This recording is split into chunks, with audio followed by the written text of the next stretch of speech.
فرزند زہرا یہ حالات برے ہیں۔ کاشانۂ بصیرت ویب سائٹ، واٹس ایپ اور یوٹیوب چینل پر مشتمل ایک ایسا مکمل پلیٹ فارم جس پر محروم بصارت کے لیے بالخصوص اور تمام افراد کے لیے بالعموم سینکڑوں کی تعداد میں مستند اسلامی کتب دستیاب ہیں۔ لہذا گزارش ہے کہ آپ اپنی ذمہ داری نبھاتے ہوئے کاشانۂ بصیرت کی ویب سائٹ کو وزٹ، واٹس ایپ چینل کو فالو اور یوٹیوب چینل کو سبسکرائب کرنے کے ساتھ ساتھ بیل آئیکن کو پریس کیجیے تاکہ آپ علم کے حصول کے ساتھ ساتھ مذہب اہل بیت کی اشاعت میں بھی اہم کردار ادا کرتے رہیں۔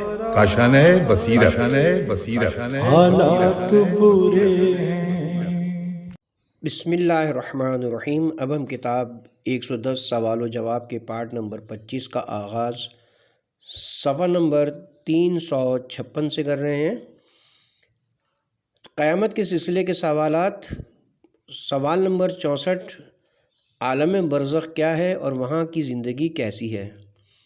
عالم برزخ کون سا عالم ہے اور کہاں ہے، اور دنیا و آخرت کے درمیان قرار پانے والے اس عالم کو ثابت کرنے کی کیا دلیل ہے؟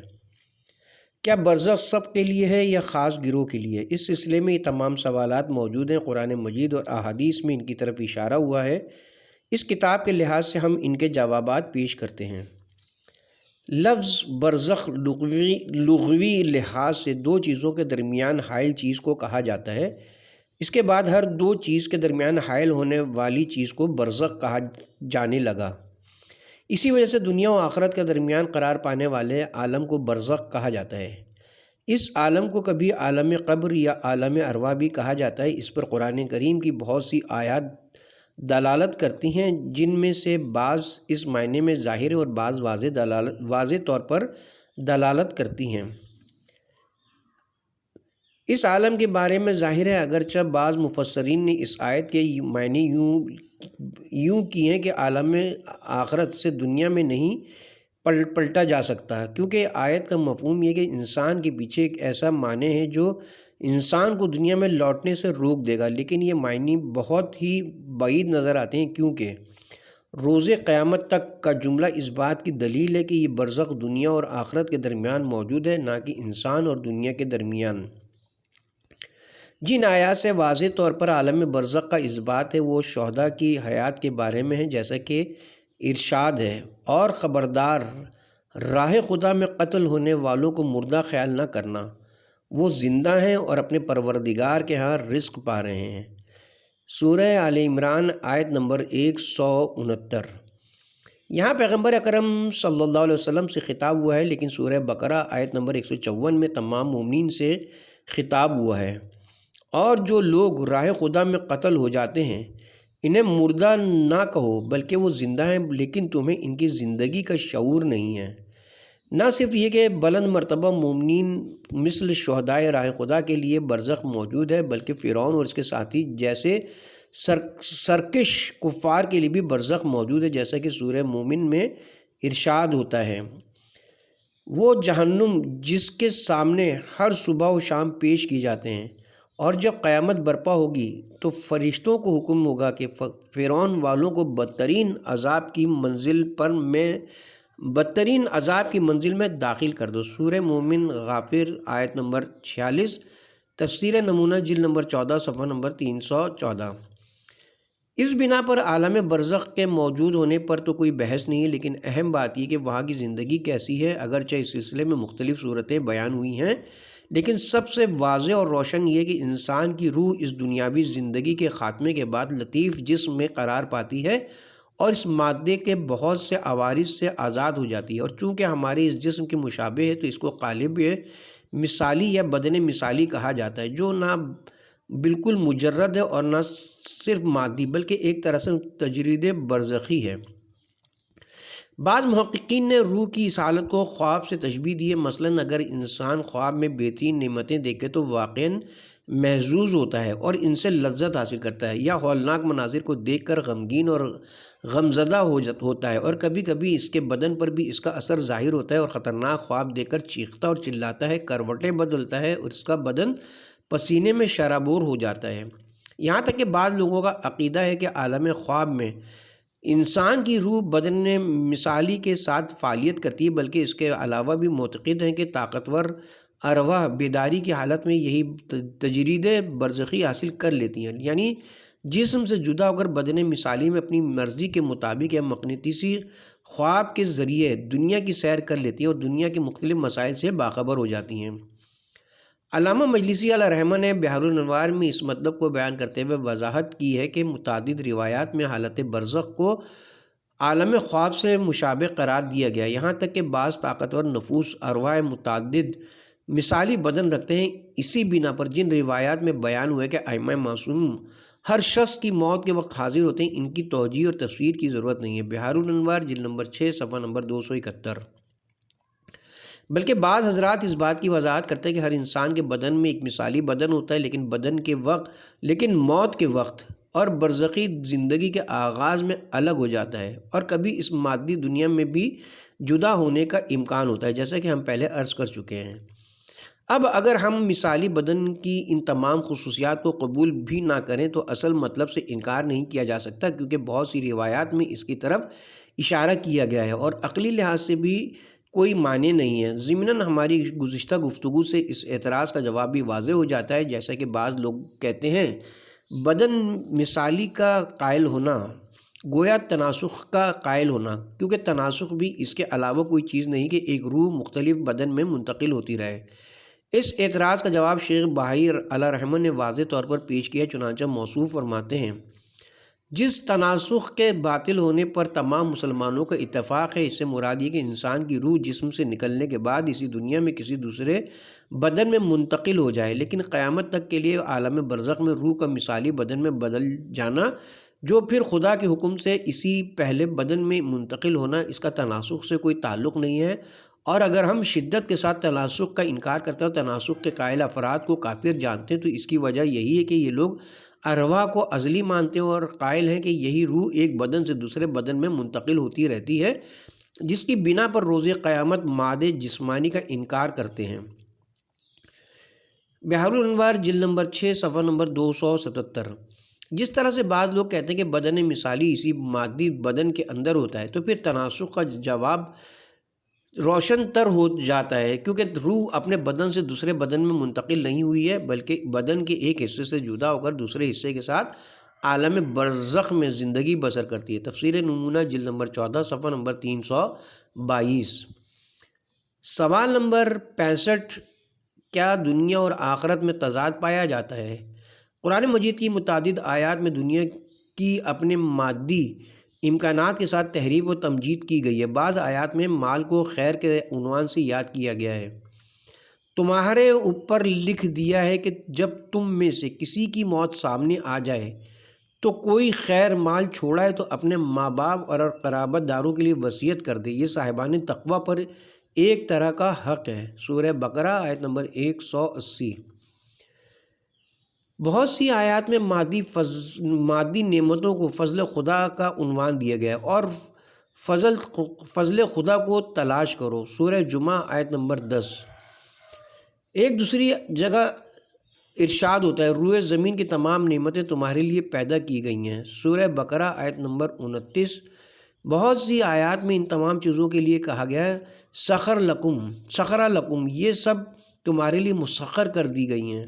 اور اگر تمام ان آیات کو ایک جگہ جمع کیا جائے کہ جن میں مادی امکانات کو محترم شمار کیا گیا تو ان کی کثیر تعداد ہو جائے گی، لیکن مادی نعمتوں کی اس قدر اہمیت ہونے کے بعد بھی قرآن مجید میں ایسے الفاظ ملتے ہیں جن میں ان مادی چیزوں کو تحقیر اور ذلت کی نگاہ سے دیکھا گیا ہے۔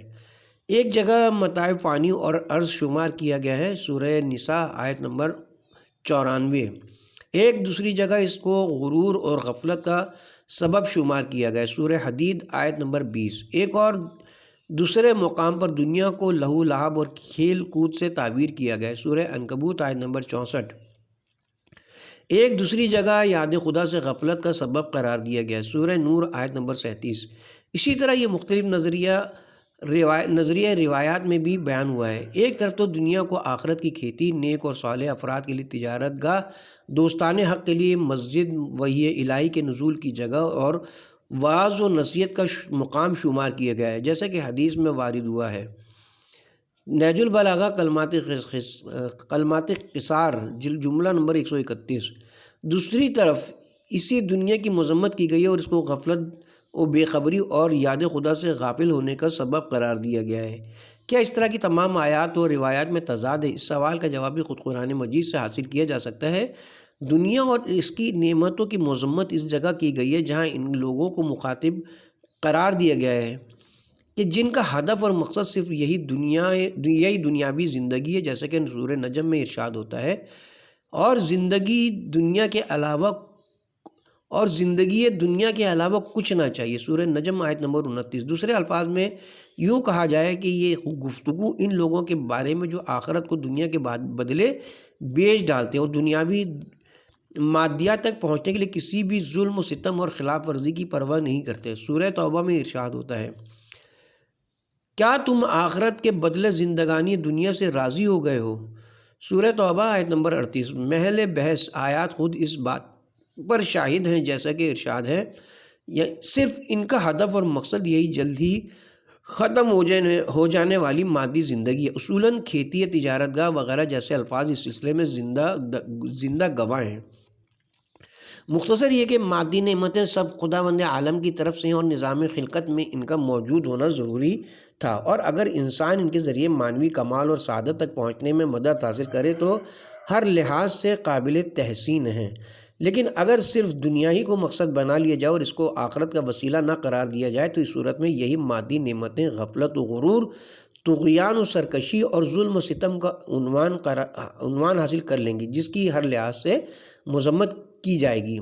واقعاً حضرت علی علیہ السلام نے اپنے مختصر اور پرمعنی کلام میں کیا بہترین ارشاد فرمایا ہے، جس نے اس دنیا کو چشم بصیرت کے ساتھ دیکھا اور اس کو بینائی کا وسیلہ قرار دیا تو دنیا اس کو بصیرت اور آگاہی عطا کرتی ہے، اور اگر کسی نے خود دنیا کو دیکھا تو دنیا اس کو نابینا کر دیتی ہے۔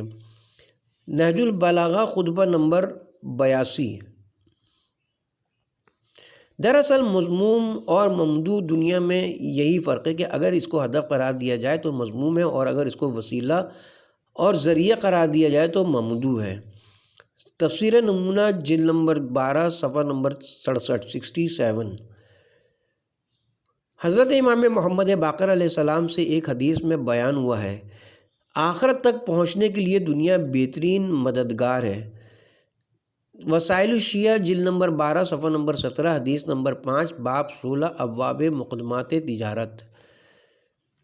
سورہ قصص کی آیات میں مالدار اور مغرور قارون کی بہت زیادہ مذمت کی گئی ہے، جو اس موضوع کے لیے بہترین شاہد ہے، لیکن اسلام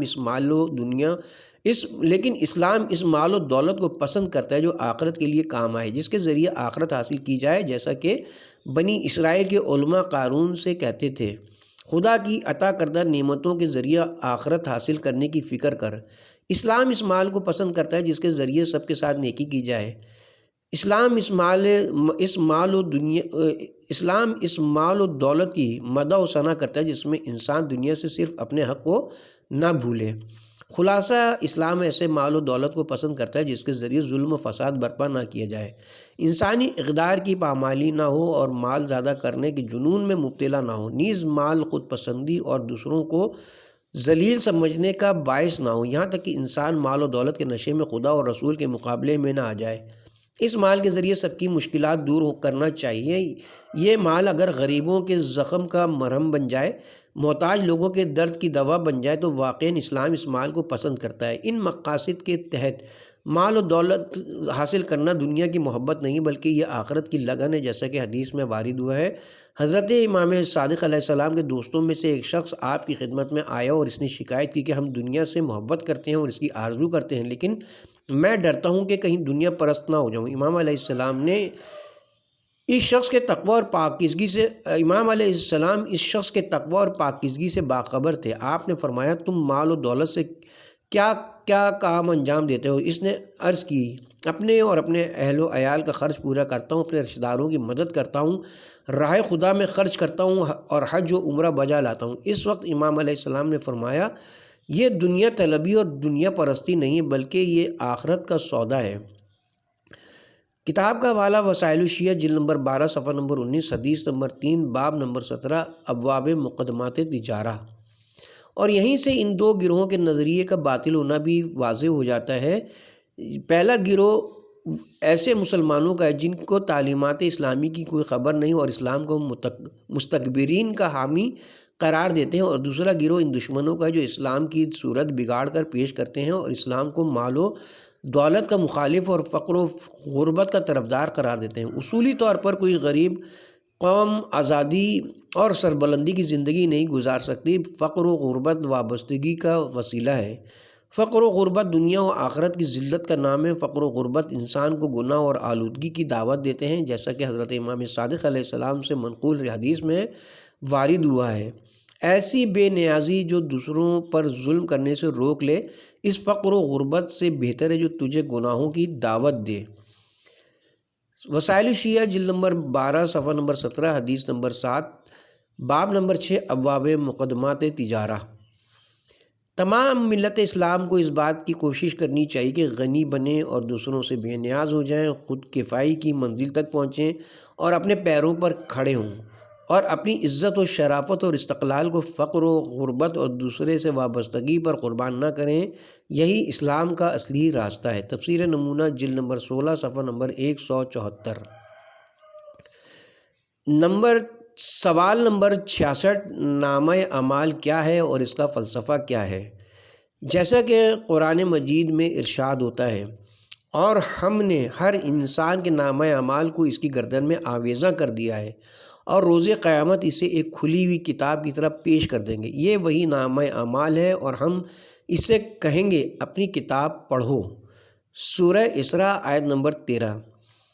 یہاں یہ سوال پیدا ہوتا ہے کہ یہ نامہ اعمال کیا ہے اور اس کا مقصد کیا ہے۔ اس سلسلے میں بیان شدہ آیات اور روایات کے پیش نظر نتیجہ یہ نکلتا ہے کہ انسان کے تمام چھوٹے بڑے اعمال اس کی کتاب میں لکھے جاتے ہیں، اور اگر انسان نیک ہے تو روز قیامت اس کا نامہ اعمال داہنے ہاتھ میں دیا جائے گا، اور اگر برے لوگوں میں سے ہے تو اس کا نامہ اعمال بائیں ہاتھ میں دیا جائے گا۔ بے شک یہ کتاب اور نامہ اعمال ہمارے گھر میں موجود کتاب اور کاپی کی طرح بالکل نہیں ہے۔ اسی وجہ سے بعض مفسرین نے کہا ہے کہ یہ نامہ اعمال انسانی روح کے علاوہ کچھ نہیں ہے، کیونکہ اسی روح میں انسان کے تمام اعمال ثبت ہو جاتے ہیں۔ کتاب کا حوالہ تفسیر کافی۔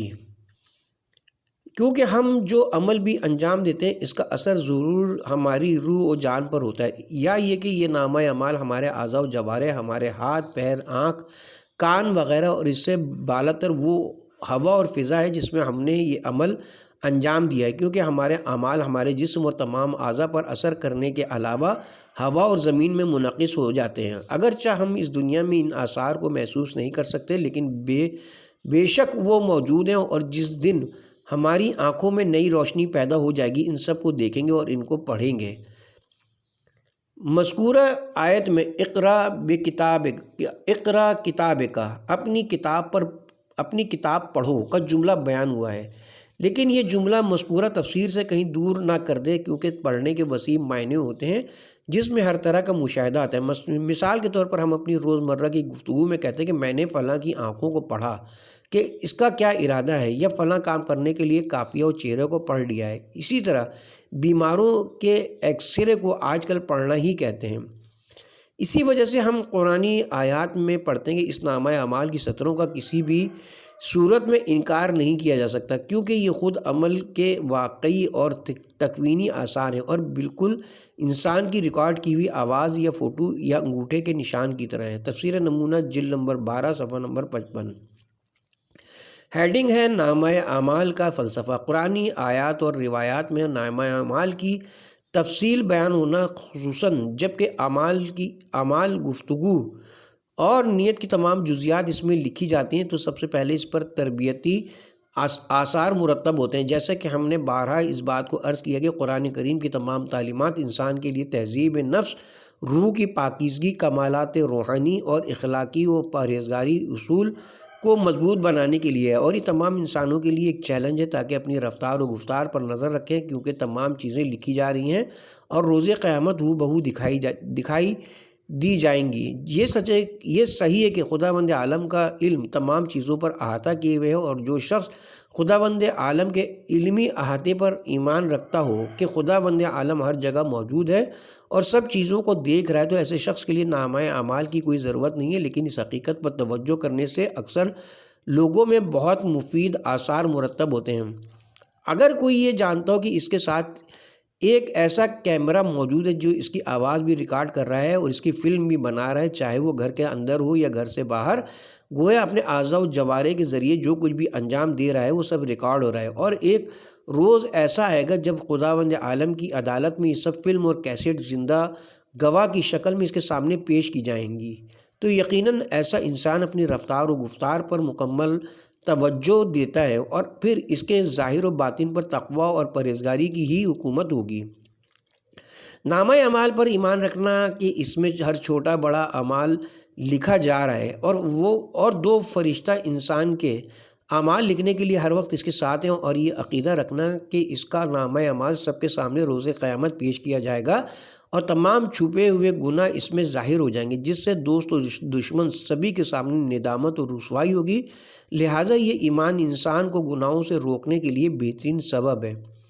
نیک افراد کا نامہ اعمال ان کے لیے باعث افتخار اور عزت کا سبب ہوگا۔ ان کے اعمال بہتر اور مؤثر تر دکھائی دیں گے، اور یہ چیز نیک اعمال انجام دینے کے لیے بہترین علت ہے۔ لیکن بعض لوگوں کا یہ ایمان ضعیف ہوتا ہے، اور کبھی کبھی غفلت کا پردہ ان کو ان اہم حقائق سے دور کر دیتا ہے، ورنہ قرآن کی یہ اصل ہر انسان کی تربیت کے لیے کافی ہے۔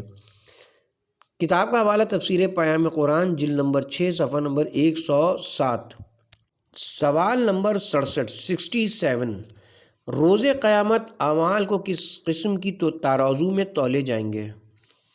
جن لوگوں نے روز قیامت کی میزان کو دنیا کی ترازو کی طرح قرار دیا ہے، وہ اس بات پر مجبور ہیں کہ انسان کے اعمال کے لیے ایک قسم کا وزن قرار دیں تاکہ اس کو ترازو میں تولا جائے۔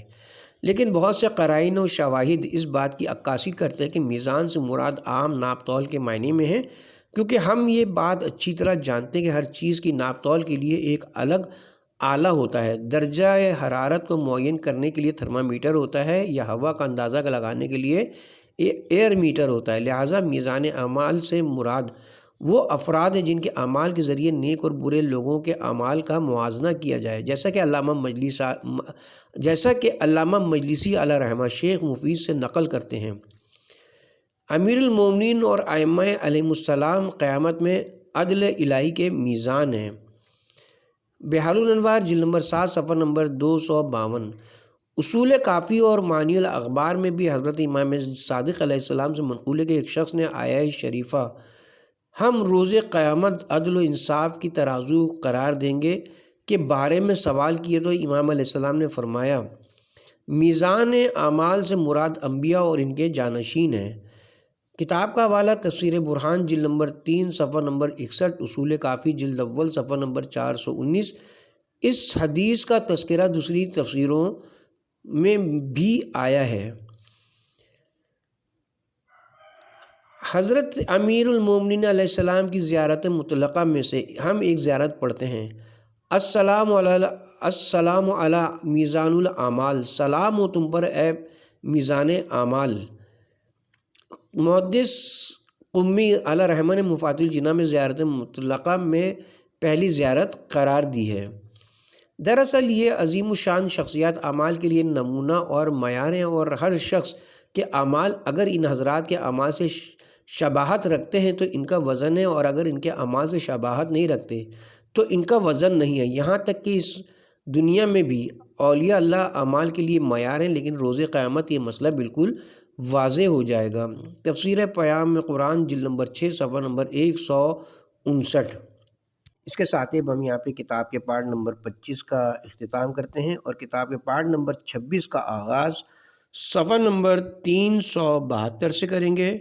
سوال نمبر 68 پل صراط کی حقیقت کیا ہے؟